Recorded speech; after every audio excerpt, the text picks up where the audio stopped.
Final video to fix ERR GFX STATE error in GTA 5 Enhanced.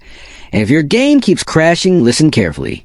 Are you facing the problem where GTA 5 Enhanced shows ERR GFX STATE and crashes during gameplay or launch?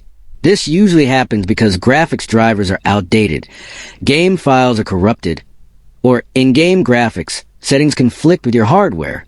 Sometimes small glitches or hidden system conflicts prevent the game from running properly.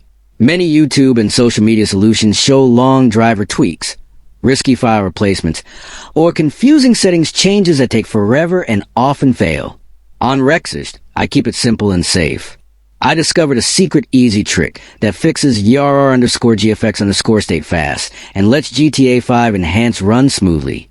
This trick updates GPU drivers, repairs corrupted game files, and optimizes graphics settings for your system.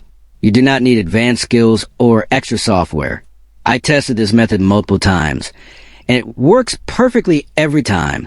This solution saves time and gets you back into game fast. Watch fully so you do not miss the key step most guides skip. If you want a full step-by-step tutorial explained slowly and clearly, comment below and tell me you want it. Rexist always delivers real fixes that actually work. So stay tuned and fix ERR GFX STATE error in GTA 5 Enhanced the smart way.